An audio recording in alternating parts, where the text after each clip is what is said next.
from the last part of the lecture where we talk about how poverty are concentrating in the inner city in the United States.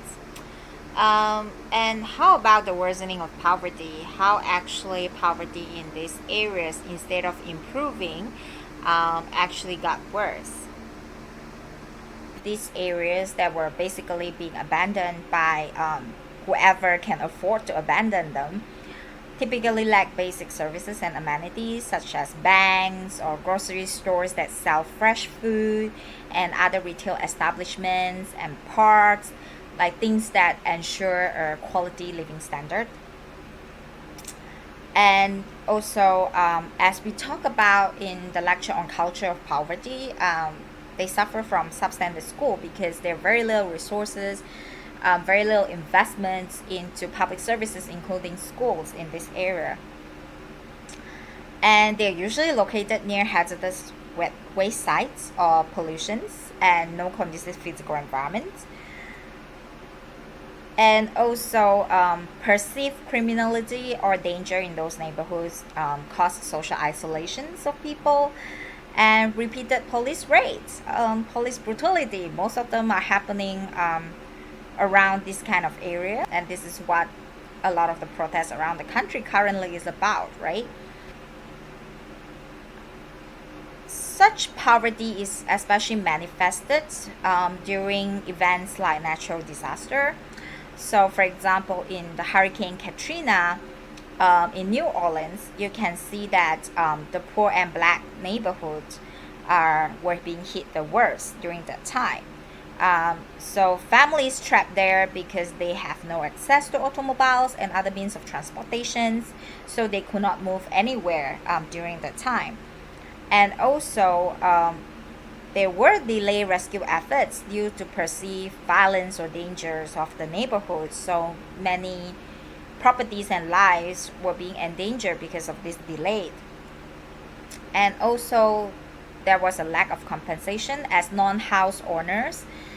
So people typically residing in this neighborhood, they were not the house owners of these places, so they were not being compensated, even though they have also lost a lot of properties. As a result, after the Hurricane Katrina, many poor households were being forced to relocate out of the downtown area.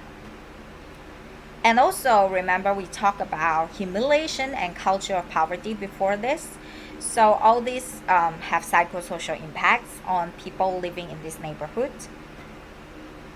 And then the Moving to Opportunity project is actually a project funded by the federal government to really look at the impact of living in different areas on people's socio-economic status. So 4,600 families living in very poor neighborhoods through this project have been randomly assigned to one of three groups.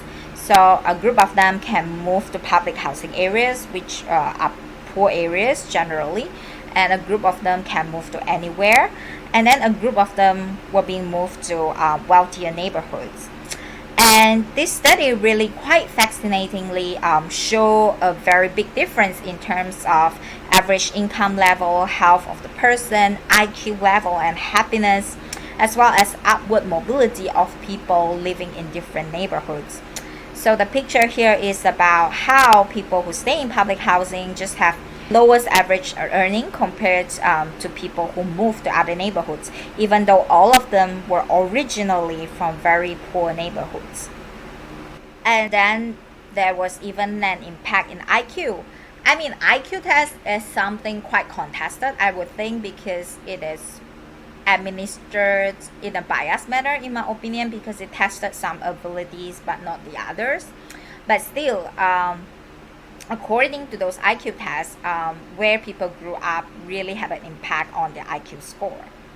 And interestingly is where your mother grows up actually is really important. So even if you are growing up in a poor neighborhood, but as long as your mother is growing up in a middle class neighborhood, you will have pretty much a good IQ score. Talk about educating women, right? How about the case of Argentina? So I have you read one ethnographic piece on Argentinian shantytown, right? So basically, from 1983 to 1991, Argentina capital, which is Buenos Aires, shantytown population has increased by 300%. And then the article really focused on talking about three factors: changing economy, violence, and state, right? So in the 1980s and 1990s, we had talked about this before. There's an imposition of neoliberal policies on a lot of states, including Latin American states. So there was a 62% of unemployment rate in the shantytown Iro was working in according to the class reading. As in other slums, there were a lot of sweatshops in this particular shantytown, but the productions cannot compete with imported goods after neoliberal policies. And then there's a switch from manufacturing sector to service sector. And this service sector tends to hire temporary workers, which is kind of allowed by the state policies.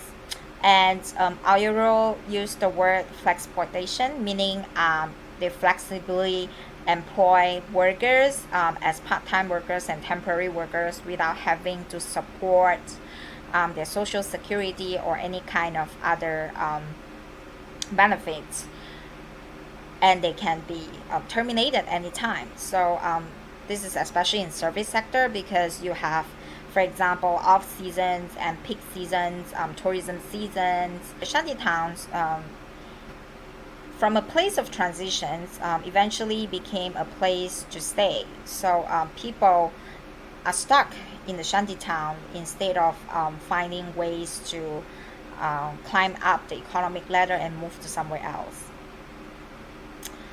And Airo also talks a lot about violence in the shanty towns. So he talks about how severe unemployment has really deteriorated social capital and social organization in the shantytown, which were much more vibrant in the 1970s before the neoliberal policies. And then there was an increasing access to drug and alcohol, and this has led to increasing crime and violence. So one of the informants in the article talked about how previously people will not do crimes to people within the shanty towns, but now they do so to your neighbors. And this has resulted in social isolations, and so taxi drivers and ambulance do not want to come into these areas, and people are feeling ashamed being associated with these shanty towns and want to hide the places the places where they come from. So according to one informant by Airo. And then also states policies are really complicit in this, right? For example, there's a dismantling of welfare, also due to the structural adjustment policies being imposed by the World Bank and IMF. So there's a budget cut to education, health, and other social services. And then there are brutal police raids and police complicity in crimes in this area. And ironically, there's an increased budget for police during this time. And of course, the state is guilty of by negliging the populations in the shanty towns. And there are other aspects of living in the shanty town, for example, high fire hazards, and a lot of them are located in flood zone. This is similar in Bangladesh. And then there are open sewages and bad sanitation conditions, and there are just higher rates of respiratory and gastrointestinal diseases. And also, as I mentioned before, people feel really humiliated to be associated with shanty towns, and people who are losing self-respect. But I also want to talk about how slums actually act as contributors to informal economy. A lot of garbage recycling actually takes place in shanty towns or in slums. because people typically collect the garbage from household, especially in places where there is no sophisticated garbage disposal system administered by the municipalities, such as in Nepal. So the slum dwellers actually collect these garbages and bring back home to recycle them, to sort them out, and make some new uses out of them. And then there are a lot of sweatshops in housed within the slums, so they are producing different kinds of products that will go into the market and help contribute to the economy. And then, of course, they are the flexible workforces for the global capital. And there's an emerging slum tourism as well, especially in famous slums like Dharavi in Mumbai, which is made famous by the film Slumdog Millionaire.